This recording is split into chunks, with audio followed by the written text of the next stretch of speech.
My wife's family treated me like I didn't exist, so I made them regret it, and then I thought marrying Natalie would finally mean being fully accepted into her family, that the ring on her finger would make it impossible for them to keep treating me like an outsider. Instead, from the moment I met them, it became clear that no matter what I did, I would always be standing on the fringes of their lives, tolerated at best, but never truly welcomed. They never made it obvious, never insulted me or openly disapproved, never started any dramatic confrontations. Instead, they operated in quiet exclusion, treating me like an afterthought, someone who existed only because Natalie insisted on bringing me along. Natalie's mother, Evelyn, was the most subtle about it, always polite in a way that felt calculated, her words carefully chosen to keep me at a distance. She would ask me how work was going, but only in the same way you'd ask a stranger about the weather, nodding absent-mindedly before turning the conversation elsewhere. Her older daughter, Julia, barely acknowledged me at all, treating me like an empty chair in the room unless Natalie was directly in the conversation, forcing her to look my way. Every time I brought it up to Natalie, she brushed it off, making excuses for them, telling me that her mother and sister were just forgetful, that they didn't mean anything by it, that it wasn't personal. At first, I let myself believe her, let myself ignore the nagging feeling that something wasn't right, that this wasn't forgetfulness, but something deliberate. That changed the day I found out about a family dinner only after it had already happened. It was a completely normal evening, just me and Natalie in the kitchen while she scrolled through her phone, casually mentioning how her mom had made her favorite pasta at dinner the other night. I didn't think much of it at first, just asked her which dinner she was talking about, expecting her to say something about a work event or dinner with a friend. Instead, she hesitated for just a fraction too long before quickly saying it was a last-minute thing, something her mom had thrown together without planning, probably just an honest mistake that I wasn't invited.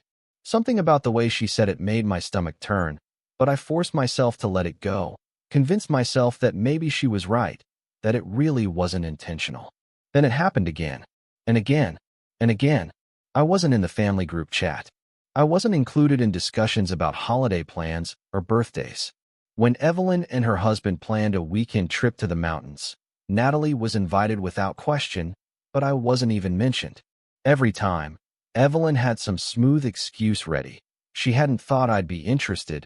She assumed I had work. She figured Natalie would let me know, but must have forgotten.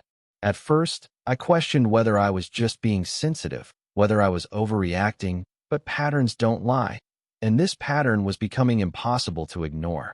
The final straw came when Julia got married, and I wasn't invited. It wasn't a massive event, just family, an intimate ceremony with only those closest to her in attendance. When Natalie told me about it, she looked uncomfortable, like even she didn't have an excuse to soften the blow. She admitted she didn't understand why her sister hadn't included me, said she was surprised when the invitation came addressed only to her. Still, when the day of the wedding arrived, she got dressed, did her hair, and left me sitting at home while she went to celebrate with people who clearly didn't consider me part of their family. I told her afterward that it wasn't just about this one event, that it was the culmination of everything before it, that her family had spent years showing me exactly where I stood, and she was letting it happen. She got defensive immediately, snapping that she couldn't control what they did, that she didn't want to start unnecessary drama, that she hated being caught in the middle of something that wasn't her fault. She insisted that it wasn't deliberate, that her family just didn't think the way I did, but she couldn't deny the truth sitting right in front of her.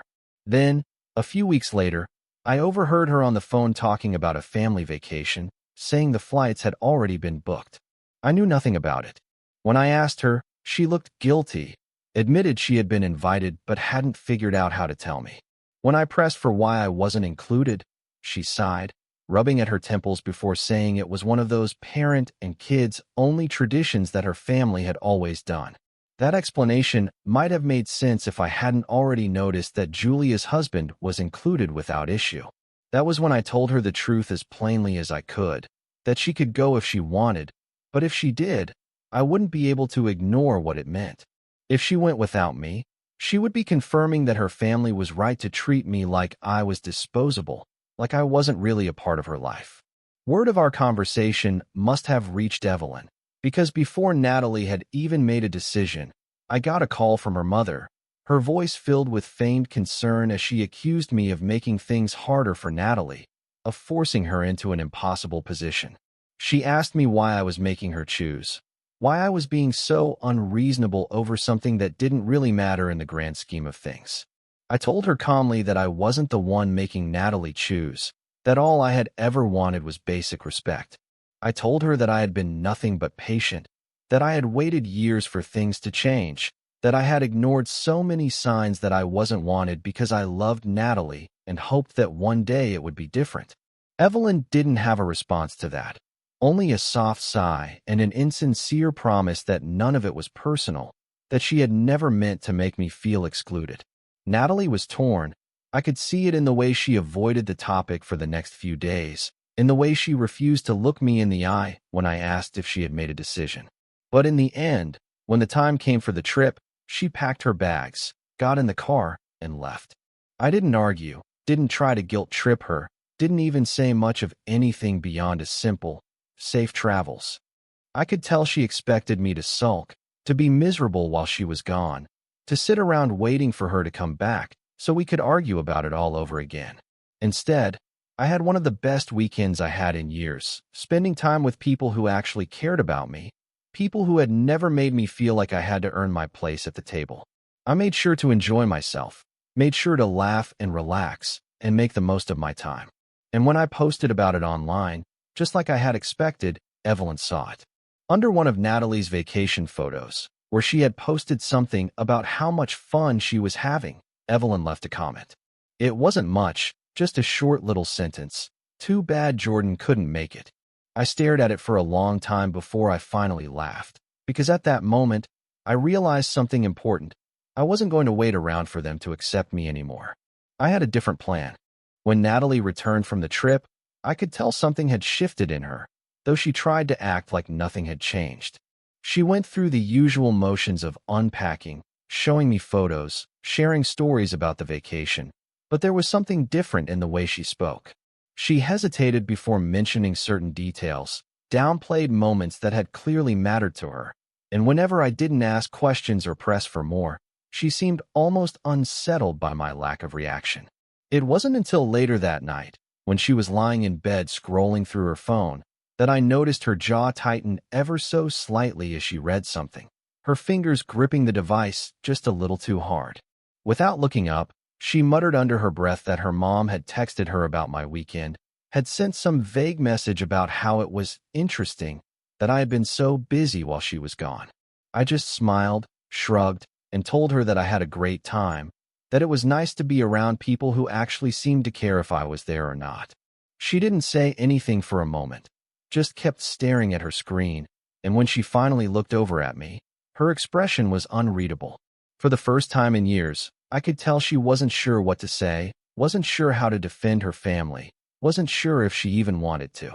Over the next few weeks, I changed my approach completely, stopped giving them the benefit of the doubt, stopped pretending I didn't notice when they excluded me, stopped playing the role of the polite, patient husband who waited for scraps of acknowledgement. I didn't argue with Natalie about it, didn't start fights or demand she take a stand, just told her plainly that I was done forcing my way into spaces where I clearly wasn't wanted. If her family wanted me to be involved, they would have to make the effort to include me, and unless I received a personal invitation, I wasn't going anywhere. The shift was immediate, not in her family, but in Natalie herself. She started noticing things she had always brushed off before, started paying closer attention to how often I was overlooked, started recognizing just how easily her mother and sister dismissed me.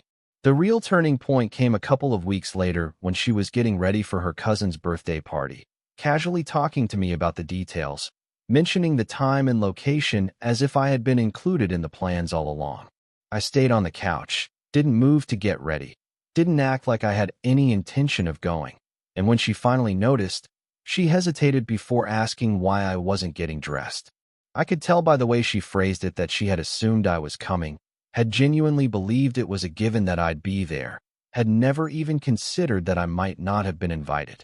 I just shrugged, kept my voice even, and asked if anyone had actually told me about the party, if I had received an invitation from her cousin, or if she had just assumed I was welcome by default. She didn't answer right away, just stood there with a slight frown, her fingers twitching at her side like she was mentally retracing the conversations she had with her family. After a few seconds, she exhaled sharply, muttered something about how she must have forgotten to check, and left without another word. Later that night, when she came home, she was quieter than usual, her mind clearly somewhere else, her eyes unfocused as she sat on the edge of the bed and absent-mindedly pulled off her earrings. After a long pause, she finally spoke, her voice slower than usual, like she was still piecing things together in real time.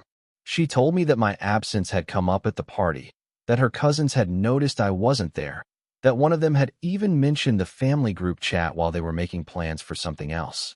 She must have realized in that moment, for the first time ever, that I wasn't part of that chat, that I had never been included in any of the conversations they had about family events. She told me that when she asked her mother about it, Evelyn had given the same excuse she always did, brushing it off with a dismissive, "I just assumed he wouldn't be interested." For the first time, Natalie hadn't immediately accepted that answer, hadn't just nodded along and let it go. She told me that when Evelyn said it, a few of the cousins exchanged glances, silent but telling, their expressions making it clear that they had caught onto the pattern long before she had. That was the moment something inside her shifted, the moment she realized this had never been accidental, had never been about her mother being forgetful, had never been a misunderstanding. This was deliberate, this was calculated, this was a long-standing pattern that only continued because she allowed it to. A few days later, I organized a dinner with my side of the family, nothing extravagant, just a casual evening together, a chance to catch up and enjoy each other's company. I didn't make a big deal out of it, didn't frame it as some sort of statement, just extended an open invitation to everyone and went about my night. When Natalie arrived, I could tell almost immediately that she wasn't prepared for what she saw, wasn't used to seeing me in an environment where I wasn't being pushed to the edges, where I wasn't being treated like I didn't belong. My family welcomed her warmly, asked about her work, pulled her into conversations effortlessly, made her feel like she was as much a part of their lives as I was. The difference was stark, impossible to ignore, and she spent most of the evening quietly observing, barely touching her food, her mind clearly racing as she compared this to every single gathering she had been to with her own family. When Evelyn found out about the dinner, she must have realized how bad it looked, because for the first time ever, she suddenly acted interested, acted like she wished she had been invited, acted like she wanted to be involved. She casually mentioned it to Natalie, phrased it in a way that made it seem like an innocent oversight rather than the reality of the situation. When Natalie brought it up to me later, I just kept my response light, kept my tone casual, kept my words deliberately neutral as I said, "Oh, I assumed she'd be too busy." A few days later, at another family gathering, one of Natalie's uncles, a man who had never been particularly close to Evelyn, openly asked her why I kept getting left out, why it seemed like I was always the one person in the family who never got included in anything. Evelyn, caught off guard, let out an awkward laugh and tried to brush it off, mumbled something about how busy things had been, how she had meant to include me, how it was all just an unfortunate misunderstanding. But this time, Natalie didn't immediately step in to defend her, didn't rush to explain things away, didn't jump to smooth over the tension.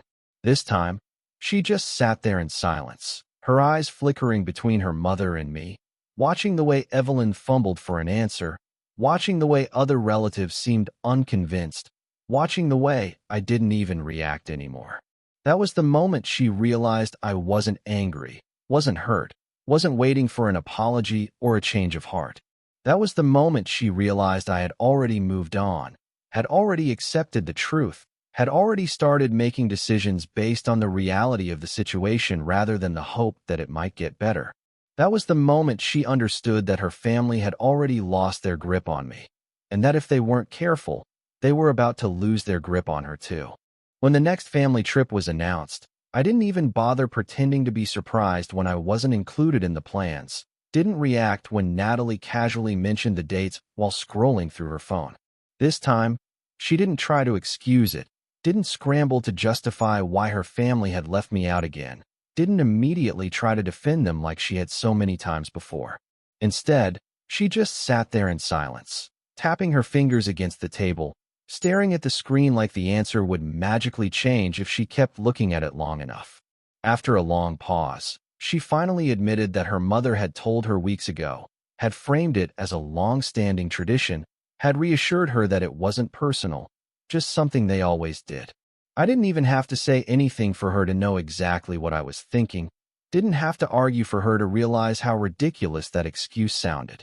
Julia's husband had been included without question, had been invited just like he always was, had never once been treated like an outsider, had never been forced to wonder if he was truly part of the family. Natalie let out a slow breath, rubbing at her temples like she already knew this conversation was going to end differently than the last time, like she could already feel the weight of the choice sitting on her shoulders. Before she could say anything, before she could start trying to find some sort of middle ground that didn't exist, I told her she was free to do whatever she wanted, that if she wanted to go, I wouldn't stop her, that I wasn't interested in controlling her decisions. I made it clear that I wasn't issuing ultimatums, wasn't trying to manipulate her, wasn't putting her in the position her mother accused me of forcing her into. But at the same time, I told her that if she went on this trip without me, I would understand exactly where I stood, would understand exactly how much my presence in this family actually mattered. I told her that no matter what she decided, she needed to be honest with herself about what it meant, needed to acknowledge that this wasn't some one-time mistake, wasn't an unfortunate oversight, wasn't something that could be brushed under the rug anymore. I told her that the choice wasn't just about this trip, wasn't just about this one event, but about every single exclusion before it, about the message it sent every time she allowed them to erase me from the equation. The next morning, I woke up to find her already dressed, suitcase packed, car keys in hand. She didn't say anything as she grabbed her bag, didn't try to offer some last-minute justification, didn't attempt to soften the blow with empty reassurances. She just looked at me for a long moment, her expression unreadable, and then she left. I didn't try to stop her, didn't argue, didn't let her see even a flicker of disappointment cross my face. I simply nodded, told her to drive safe, and closed the door behind her. I spent the weekend exactly the way I wanted to, surrounded by people who never made me feel like I had to fight for a place in their lives, people who had never once made me question whether or not I was truly part of the family. I didn't sit around waiting for her to come back, didn't let the weight of her decision ruin my time, didn't allow myself to dwell on the fact that I had been so easily discarded once again. Instead, I went out with friends, spent time with my own family, enjoyed myself without a second thought, made sure to make the most of my weekend. When I posted a few photos online, I wasn't doing it to be petty, wasn't trying to send a message, wasn't deliberately trying to provoke a reaction from Natalie's family. But that didn't stop Evelyn from seeing them, from noticing how little her exclusion actually affected me, from realizing that I wasn't sitting at home miserable, waiting for her approval. Under one of Natalie's photos, tucked between generic comments from relatives, Evelyn had left a single sentence, short but loaded with implication. "Too bad Jordan couldn't make it."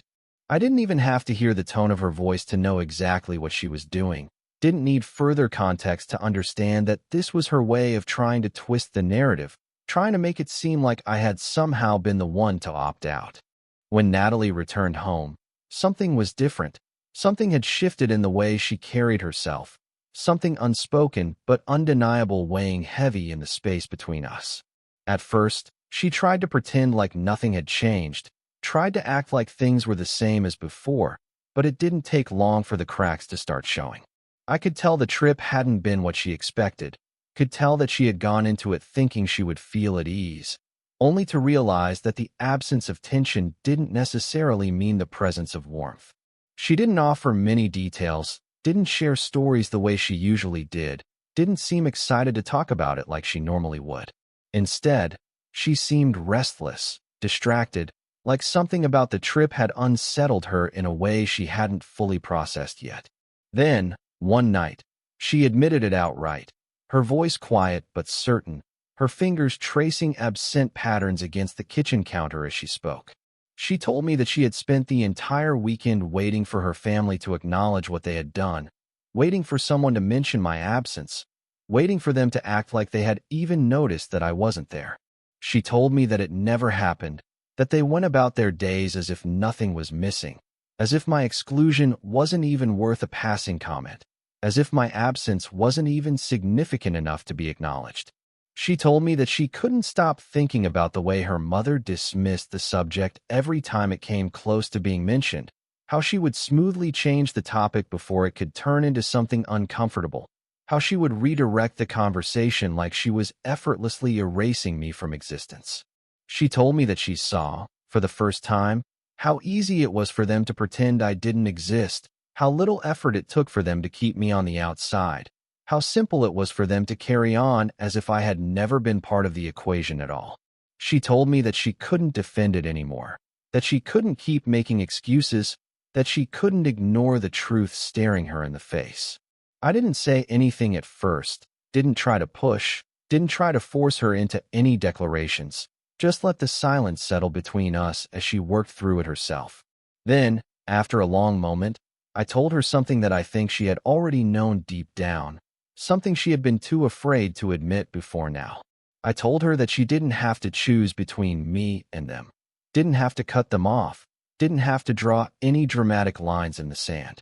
But at the same time, I told her that I wasn't going to keep pretending this wasn't happening, wasn't going to keep acting like it didn't matter, wasn't going to sit back and keep playing along with something that was so obviously wrong.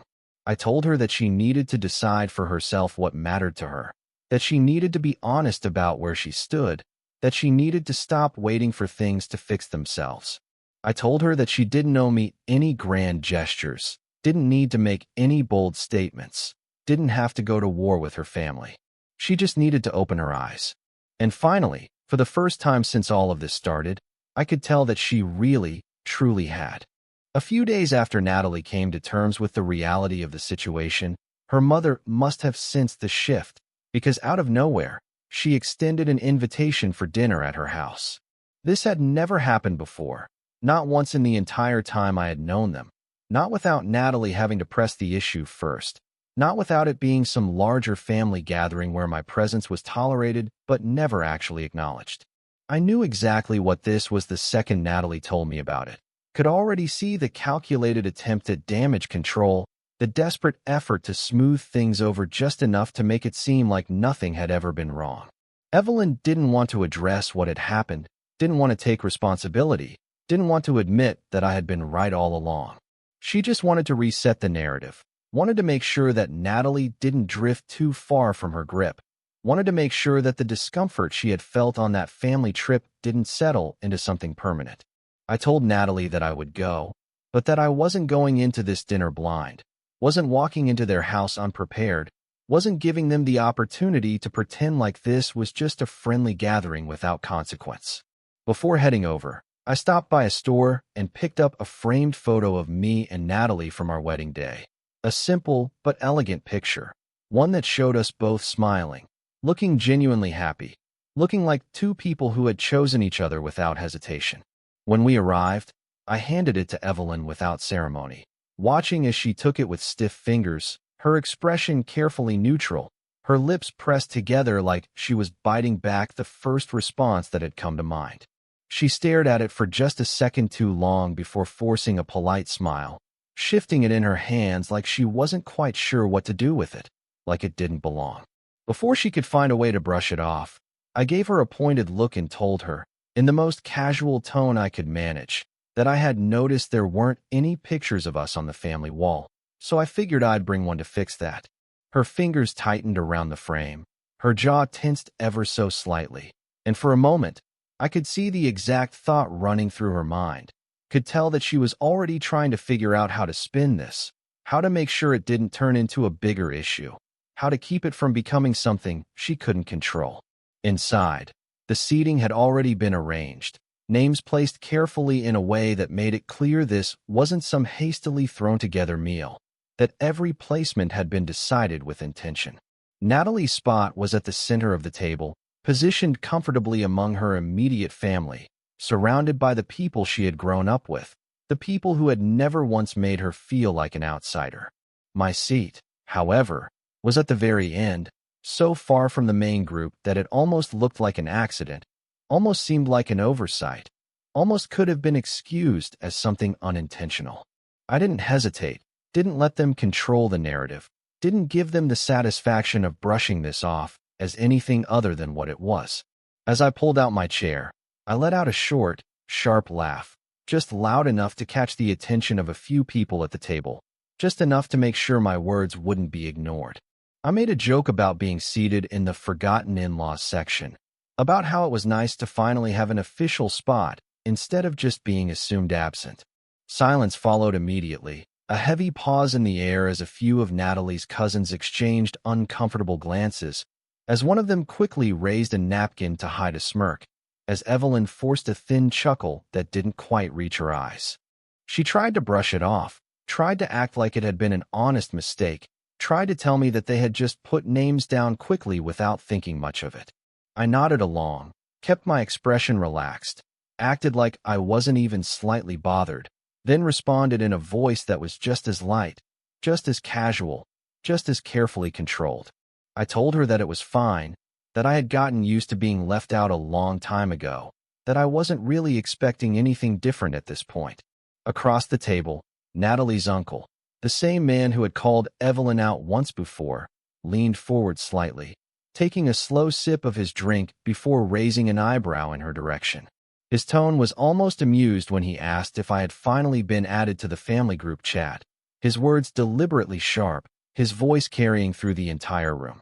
Silence followed again, heavier than before, more charged, more difficult to ignore. Evelyn cleared her throat, forced a smile that looked painful to maintain, started to mumble something about how complicated event planning could be, about how things sometimes just slipped through the cracks, about how it had never been intentional. I didn't let her get away with it, didn't let her weave another excuse, didn't let her keep pretending like this wasn't something that had been happening for years. Slowly, deliberately, I pulled my phone from my pocket, let it rest on the table, let my fingers skim over the screen like I was considering something. I told her that it was a good thing I had kept track of every single time I had been accidentally left out, that if she wanted, I could read through the list to jog her memory. The color drained from her face so quickly that I almost felt secondhand embarrassment, her entire body going still, her carefully curated composure cracking just enough for me to see the flicker of panic behind her eyes. Across the table, her brother let out a short laugh, shaking his head like he couldn't believe what he was witnessing, like he had known all along that this moment was inevitable. Her husband, who had been largely silent throughout the entire evening, suddenly stepped in, voice calm but firm, words spoken with just enough weight to make it clear that he wasn't interested in letting this conversation continue. He told everyone to focus on enjoying the evening, told them that I was there now, and that was all that mattered, told them that it was time to move forward instead of dwelling on the past. I leaned back in my chair, nodded in agreement, kept my voice steady as I said that I completely understood that it was important to clarify things so that there weren't any more accidents in the future. Before anyone could change the subject, before anyone could steer the conversation away from the tension in the room, I dropped the final move, the one that I knew would shift everything. I told them that Natalie and I had decided to host a dinner soon, one that would be open to both sides of the family, one that would make sure everyone was included, one that wouldn't have anyone wondering if they belonged. Evelyn's entire body went rigid at those words, her spine straightening, her grip tightening around the napkin in her lap, her lips pressing together in a way that made it clear she was already regretting inviting me to this dinner at all. Before she could find a way to object, before she could weave another excuse, I kept my tone light, made it sound as casual as possible, let my words settle over the table like a quiet but undeniable truth. I told them that after all, we wouldn't want anyone to feel left out. A few cousins snickered. Evelyn had no way out. And for the first time, Natalie turned to her mother and said, clear as day, that it was time to stop pretending like I wasn't part of this family. The invitations for the dinner went out a few days later, sent to every single person in both my family and Natalie's, leaving no room for misunderstandings, no possibility for excuses, no way for Evelyn to pretend she hadn't seen it. Natalie and I made sure the message was clear, made sure that everyone knew this was meant to bring both sides of the family together, made sure there was no way to twist it into something else. Evelyn didn't respond immediately, didn't acknowledge the invite, didn't even pretend to be enthusiastic about it. Just let it sit in the family chat while other relatives started confirming they would be attending. A few days later, word got back to Natalie that her mother had been complaining to her usual circle of enablers, telling them that she felt uncomfortable about the dinner, telling them that she wasn't sure if she wanted to come, telling them that she didn't like the way she was being backed into a corner. She must have assumed Natalie would reassure her, must have thought that she could guilt her into making an excuse, must have believed that she could manipulate her into subtly sabotaging the event before it even happened. But this time, Natalie didn't react the way she expected, didn't rush to smooth things over, didn't immediately try to make her mother feel better about a situation that was entirely her own doing. Instead, she told her mother outright that skipping this dinner would be an obvious snub, that this wasn't just about one evening, that everyone had been invited, that nobody had been excluded, that nobody would be able to defend her decision if she chose not to show up. For the first time, Evelyn had no excuses, no way to make herself the victim, no one left to manipulate into covering for her behavior. That left her with only two options: attend the dinner and play along, or refuse to come and make it undeniably clear to everyone that she was deliberately excluding me from the family. She showed up, of course, but she wasn't happy about it, wasn't her usual polished self, wasn't her perfectly composed version of herself that she liked to present to the world. From the moment she and her husband walked through the door, I could tell that she had spent the entire day dreading this, could tell that she had spent the drive over debating whether she should have found a way out of it, could tell that she was already strategizing how to control the damage before it even began. Natalie greeted her mother with polite warmth, gave her the same level of acknowledgement she gave everyone else, didn't go out of her way to make her feel comfortable, didn't overcompensate for the tension in the air. The seating arrangement was different this time, arranged with clear intention, arranged in a way that made it impossible for anyone to be pushed to the edges, arranged so that there was no opportunity to keep me at a distance. Natalie and I sat together at the center of the table, surrounded by both sides of our family, placed exactly where we should have been from the very beginning. I caught Evelyn glancing around the room a few times, scanning the way everyone was positioned, searching for some kind of angle she could take, trying to figure out how to regain control of the situation without making it obvious. When dinner started, conversations flowed easily, my family engaging with Natalie's in a way that made it clear that this was what normal gatherings should have felt like all along. My family made jokes, asked Natalie about her work, pulled people into discussions without effort, treated everyone with the same level of warmth and inclusion. Evelyn remained stiff throughout most of the meal, contributed to conversations only when absolutely necessary, let her smile falter just a little too often, let her mask slip just enough for me to catch the way her irritation flickered behind her eyes. Then, when things quieted for just a moment, I decided to make it undeniable, decided to make sure there was no way for this night to end without Evelyn having to acknowledge the truth. I made a passing comment about how nice it was to finally have a full family gathering where nobody was forgotten, said it casually, said it like it was nothing more than an innocent observation, said it with a tone so neutral that it could have been mistaken for small talk. Across the table, one of Natalie's younger cousins grinned immediately, catching on to exactly what I was doing, nodding along like they had been waiting for someone to say it. Another relative, one who had always been polite to me but never directly involved in the drama, raised an eyebrow in Evelyn's direction, clearly curious to see how she would handle it. For a moment, she didn't react, didn't say anything, didn't even try to force a laugh, just kept her gaze locked on her plate like she was hoping the subject would pass. Then, After a long pause, she let out a light, forced chuckle, waved a hand dismissively, and made some excuse about how she had never been great at planning things, about how she had never meant to make me feel left out, about how these things just happen sometimes. Before I could say anything, before I could respond, before I could push her further, her husband suddenly sighed, loud enough for everyone at the table to hear, muttering under his breath that maybe she just hadn't wanted to invite me in the first place. The silence that followed was deafening. Evelyn's entire body tensed immediately, her jaw locking in place, her fingers gripping the edge of the table so tightly that I half expected the glass in front of her to crack under the pressure. She turned to her husband with a look that could have killed him on the spot, but by then, it was already too late. By then, everyone at the table had already heard it. By then, the damage had already been done. Natalie watched the entire exchange carefully, didn't rush to intervene, didn't try to lessen the impact of what had just been said, didn't jump in to make things easier for her mother.